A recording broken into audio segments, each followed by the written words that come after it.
You might have heard of some of these unbelievable smugglers or rogue agents on the news or in movies. But what do we really know about the founders?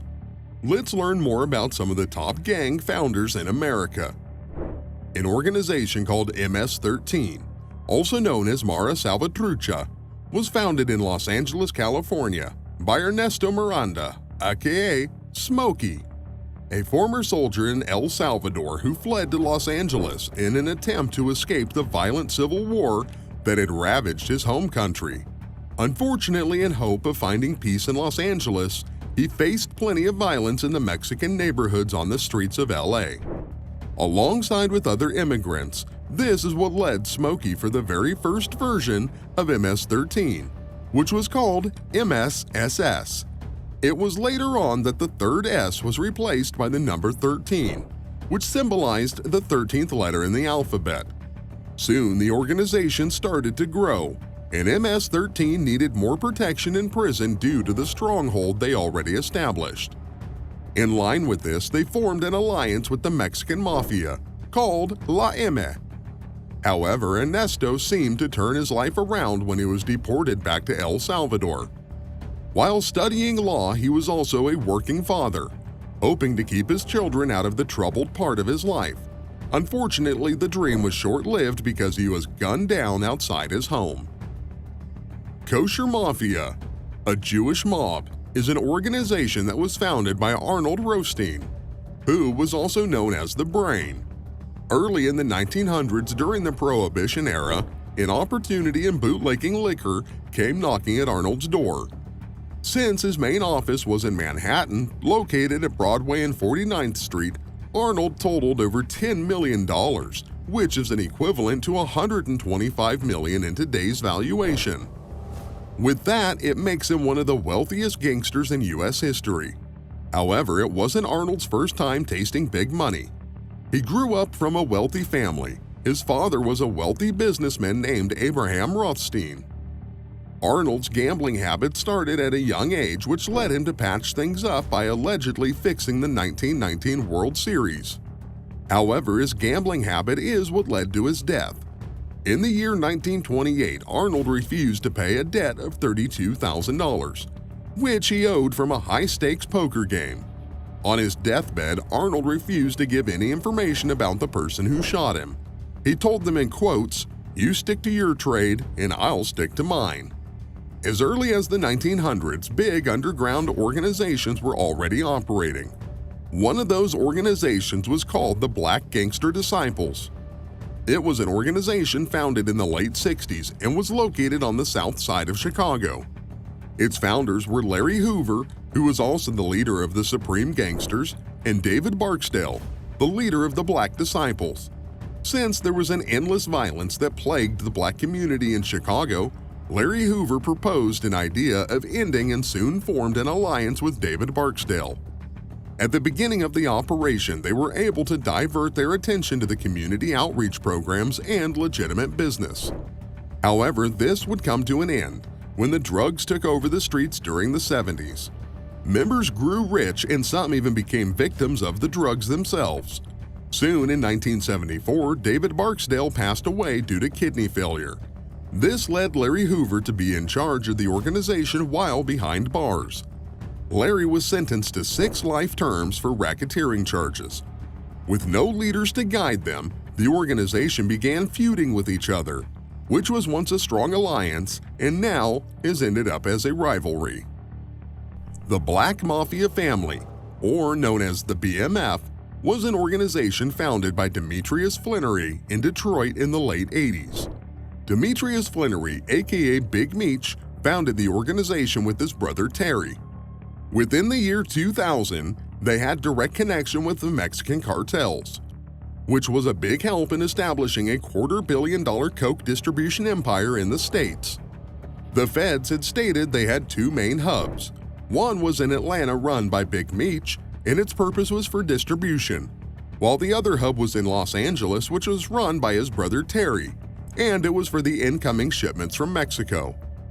Around this time, Big Meech has established BMF Entertainment, which they used as a promotion agency to legitimize their source of income. funding legitimate events by associating with high-profile hip-hop artists like T.I., Fabulous, Jay-Z, and many more. This allowed Big Meech to launder illegal earnings. With Big Meech flexing his wealth and success, it had caused a fallout between the brothers. Terry claimed that Meech was attracting the wrong attention with the business. The feds were able to gather 900 pages of wiretapping conversations by 2005. This resulted in the indictment of both brothers, and they ended up pleading guilty and were sentenced to 30 years in prison.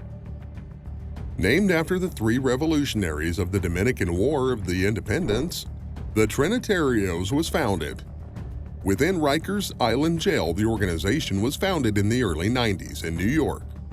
Their founder, Leonidas Sierra, aka Junito, alongside Julio Marin, aka Gabello Junito, created an organization that was comprised of Dominican descendants to protect themselves from other ruthless inmates. The organization slowly started to gain power in New York when the members were being released from jail. The organization established a central committee that communicated orders and messages to the street leaders. Even behind bars, Junito was in control and would greenlight attacks on oppositions in the street and in the prison system, and this went on for years. In the year 2019, the feds tried to dismantle the organization by charging at least 147 members. They called it Operation Patria. By the year 2014, founder Junito was sentenced to 19 years for racketeering, which he would serve along his 22 years life sentence. One of the oldest and largest Latino street organizations was founded in 1954, is called the Latin Kings. Led by Papa King, aka Raymond Santos, ran the streets of the west side of Chicago. He was a Cuban that was raised in Puerto Rico. Before founding the Latin Kings, he founded a three-boy club called the Imperials to be able to defend themselves against their neighbors like the Italians and Greeks. It wasn't until they joined forces with a group of Mexican youths called the Mark Kings that they began to progress in Chicago. During 1964, the leaders of Mark Kings, King Popo, and White Sal officially became one organization, which gave birth to the name Latin Kings. They renamed it the Latin Kings in hopes of enduring the oppression to all Latinos. Similar to their organizations, Latin Kings soon joined the drug trade in the 70s for monetary purposes and usage of drugs. Since there was a heavy use of drugs, the organization created a constitution of rules, one being a zero tolerance for hard substances. Later in the year 1972, King Popo stepped down as leader and disappeared in the summer of 1988. Rumor says that he had fled to another country or there was an internal hit on his life, but none was confirmed. Another famous organization called the D'Aquila family, also known as the Gambino family, was founded in the year 1910 by Salvatore D'Aquila in East Harlem, New York. Salvatore arrived in the U.S. in 1906 as a Sicilian immigrant. Later, he joined and rose through the ranks in the Morello family. But soon his boss, Giuseppe Morello, was sentenced to 10 years in prison, which was an opening for Salvatore to detach himself and start his own organization, which he named after himself. While operating in East Harlem in the Bronx, he had many rivals, and one of them was a family he was once captain in. When Giuseppe was released from jail in 1925, he put a hit out on him, even if he was an ex-boss. Not long after that, in the year 1928, Salvatore was gunned down in an alleyway in Manhattan. When Carlo Gambino rose to become the boss in 1957, that was when they adopted the name Gambino. Many believe that the Gambino name was the one that stuck out of the 11 bosses. With Gambino on the chair, he was able to merge two families for the first time. With that, the family has earned over $500 million a year in today's estimate. He has also never reached a hit on his life in 19 years of running the organization.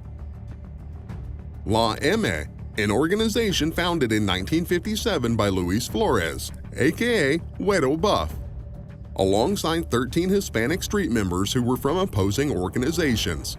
Flores was able to form a truce and have them put aside their differences from the Mexican Mafia. While locked up in the Dale Vocational Institution, Flores was able to find protection for his organization against opposing threats. While still in control of the black market, he accomplished his goals by recruiting the most elite individuals to be the foundation of the organization's authority. By 1961, the State Department of Corrections transferred some core members to the adult facilities because of the overwhelming power of the organization. Members were transferred to different facilities like San Quentin Prison, which had direct connections to Mexican cartels and mafia leaders like Rodolfo Cadena. La M was frontlining and had a monopoly through the U.S. Soon they had members from every Hispanic organization join the family, and had even formed an alliance with the Aryan Brotherhood. Real quick before we continue, don't forget to hit the like button and comment below which organization's founder was really interesting. Now back to the video. An organization called the Crips was founded in the late 60s in Los Angeles by Raymond Washington. Still young, Washington already joined a gang called the Avenues in East LA, but only lasted a while and left. Due to the rivalry between himself and the leader's brother, he founded his own set called the Baby Avenues. He recruited young kids from South Central LA, and as it grew, he rebranded it the Crips.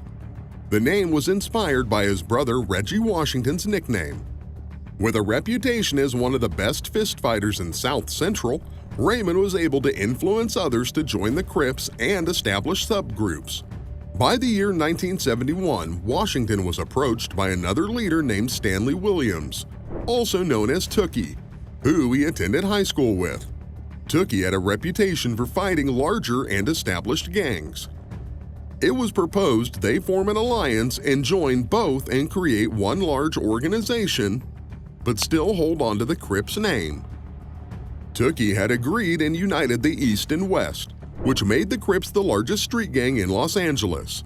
But at the age of 25, Washington was gunned down, and in the year 2005, Tookie had a death sentence in San Quentin State Prison for a quadruple homicide.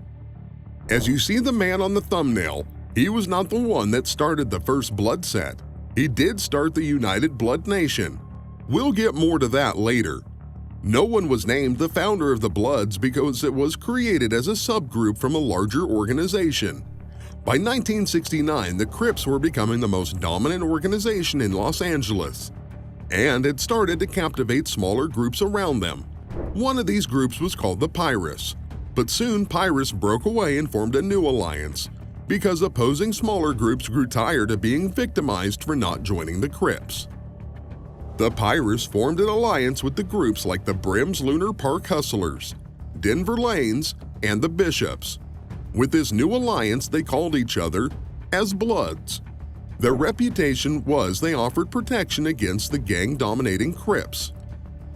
United Blood Nation was founded in 1993, also in Rikers Island Jail by Omar Porty. They called him OG Mac. Alongside Leonard McKenzie, the UBN was a protection from Latino gangs like the Nietas and Latin Kings, who were known for oppressing non-Latino members. Shortly after, UBN had formed subsects including a gang called Nine Trade Gangsters and many more.